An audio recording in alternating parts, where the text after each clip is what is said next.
Hello, everybody. Welcome to the Midnight Bible Study. Origin of life is discovered in the Bible. Can you imagine that? Right now, as we sit here, somewhere there's some scholars arguing about the origin of life, trying to figure it out. Yet, it's been right in the Bible for 2,000 years, 3,000 years. 3,000 years it's been right in the Bible, and they're still arguing over it, trying to figure it out. Could have just read the Bible. Origin of life discovered in the Bible. Psalm 139:13. King David wrote, "My frame was not hidden from you when I was made in the secret place, when I was woven together in the depths of the earth." Listen to the language in that last line. When I was woven together. Have you ever seen like a rope woven together? It's, you weave it together, or like braided hairs, they're woven together. Have you ever seen the double helix, which is the DNA strand? It's the double helix. It's exactly the same. It's woven together. That's the shape. King David evidently understood this 3,000 years ago. Do you think it's just coincidence that he said woven together? I don't think so. My frame was not hidden from you when I was made in the secret place, when I was woven together in the depths of the earth. Your eyes saw my unformed body. All the days ordained for me were written in your book. All the days ordained for me were written in your book. Wow, that's a fascinating line. We'll have to cover that in another video. Before one of them came to be. Now the discovery of King David is describing, he's talking about when I was made, and he's describing the double helix. He's describing the double helix. Now, it took until 1951 for our scientists to figure out what King David knew 3,000 years ago when he wrote the Psalms. The discovery of the double helix happened in 1951 by Watson and Crick. So, King David had it figured out back in 1000 BC, and he, of course, wrote about it in Psalm 139, 15 and 16. Listen to this. Jeremiah, the book of Jeremiah in the Bible, 1:5, says, "Before I formed you in the womb, I knew you. Before you were born, I set you apart." Now, how does this is God speaking. Before I formed you in the womb, I knew you. How could God know Jeremiah before he was even formed in the womb? Before you were born, I set you apart. I appointed you as a prophet to the nations. It sounds like God knew Jeremiah pretty well. In 1866, an unknown Augustinian monk, Gregor Mendel, discovers the basic principles of genetics. This happens in 1866. Mendel was the first person to shed light on the way in which characteristics are passed down through the generations. Personalities, characteristics, physical characteristics passed down through the generations. How could God know Jeremiah would turn out the way he did as an adult? Well, obviously he's God, but Jeremiah was programmed with DNA. He was pre-programmed. On a physical level, his characteristics were passed down from generation to generation, and they were indwelling. That's why, before I formed you in the womb, I knew you. So, Genesis 1:26 said, "Then God said, let us make man in our image." So God knew when he created that DNA, he had a good idea about what kind of image he was creating. He was saying, we'll create man in our image. Man is created in the image of God according to our likeness. So Jeremiah, listen to Jeremiah again, but listen specifically to the wording. Before I formed you in the womb, I knew you. Before you were born, I set you apart. So I knew you. I set you apart. I appointed you. So God knew his personality long before he was born. And it even says in Genesis 5:2, he created male and female and he blessed them. So God not only created individual personalities, he blessed them. These were greatly loved people. So DNA, according to Bill Gates, the famous computer magnet, call him a computer magnet, computer titan. DNA is like a computer program, but far, far more advanced than any software ever created. Do you see the intelligence that it takes to create DNA? It's absolutely more complicated than any computer software ever created by a long shot. It's not even close. They're not even in the same. It's not even close. Computer programs are like child's play compared to DNA. The intelligence to create DNA it's astronomical. Now, Stephen Meyer, in his book Signature of the Cell, addresses this issue about whether or not DNA was just something that could have happened randomly, as some Darwinists would like us to believe. But according to Francis Crick, he was the one we talked about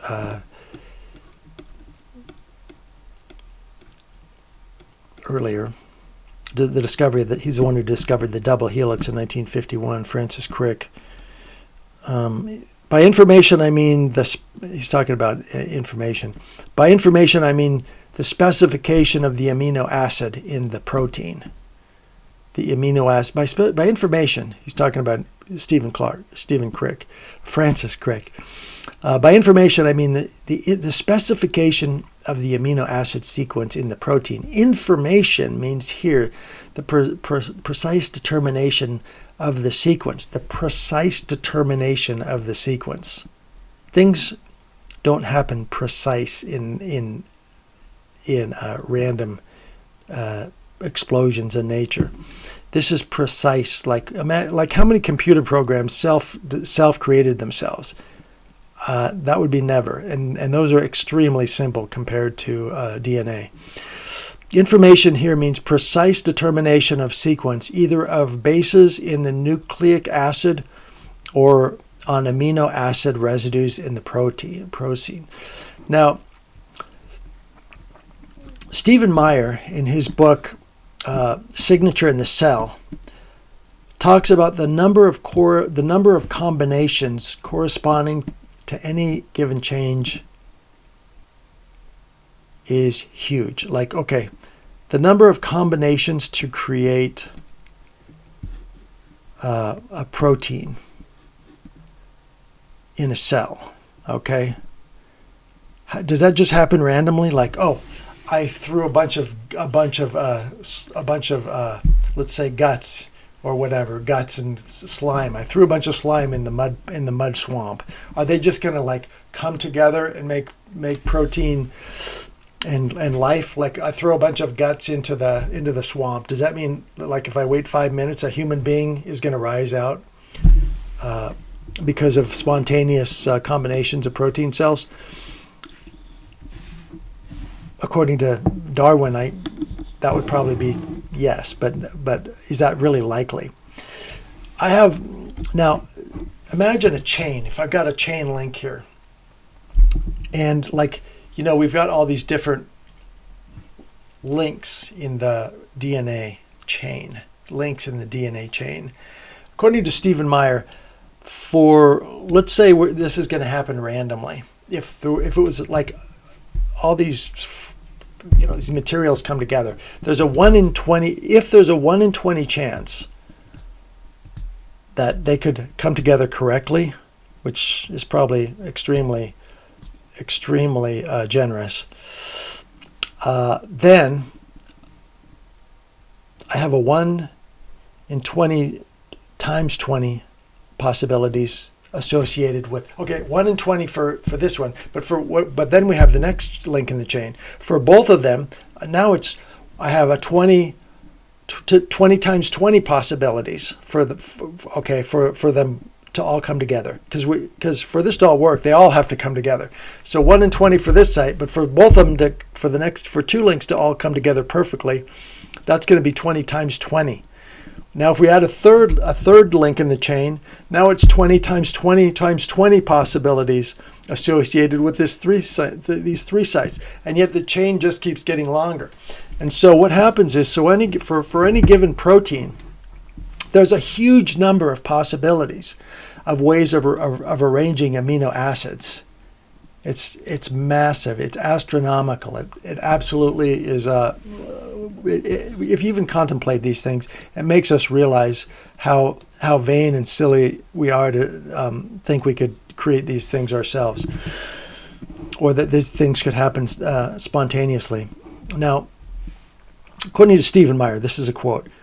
By the way, Stephen Meyer is a doctor. He's probably the leading. He is the leading expert on worldwide in intelligent design. The author of the book Signature in the Cell. Stephen Meyer said, "If proteins are rare within that space of possibilities, it's going to be very difficult to find even a single protein by chance. Even a single protein is going to be unlikely. In, for example, the time it took for the known universe." Okay, even a single protein is very unlikely to happen by chance in the time of the entire known universe. That's how extremely unlikely it is that this could have just happened randomly. He gives this example of, like, okay, just like, let's say you've got a bike, you've got a bike and it's got a lock, like a combination lock. How long is it going to take to steal that bike? He says, according to Stephen Meyer, if there's 4 dials with 10 digits, that's 10 to the 4th. That's how many possibilities you'd have, 10 to the fourth power. So there's 10,000 possible combinations if you've got 4 dials on that combination lock. How long is it going to take to just by random chance come across that combination when there's 10,000 possible combinations? That's going to take a while. But if there's 10 dials, like there's 10 dials for the combination, then and that's 10 digits, that's 10 to the 10, which is 10 trillion possible combinations. Okay,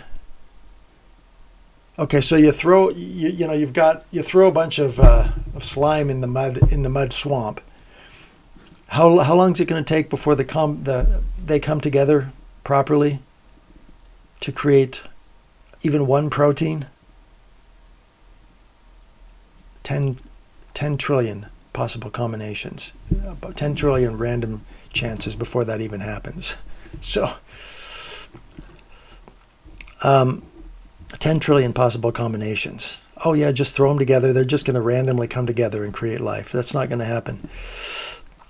Now, if we've got a DNA chain with 150 sites with 20 amino acids, we're talking about a factor of 20 to the 150th power. That means you're going to have 1 times 10 to the 195th power possible combinations, okay, for that to come together. Now, get this. In other words, the number of random tries it would take for that to happen is 1 times 10 to the 195th possible combinations.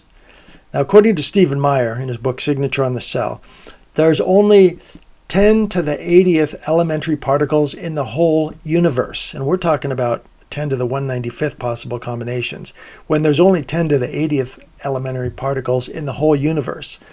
And there's only been 10 to the 17th second since the Big Bang.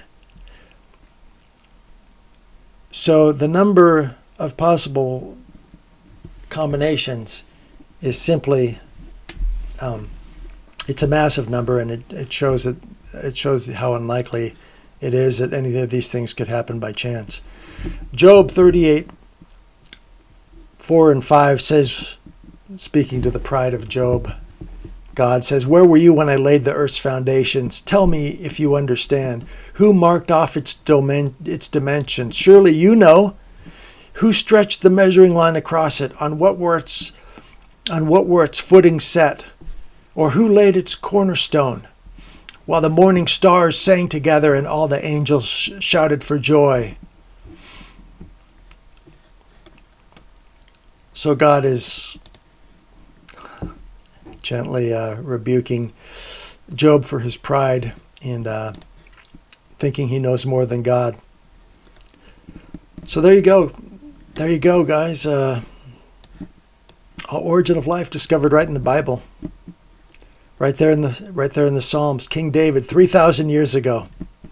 God bless, and good night from the Midnight Bible Study.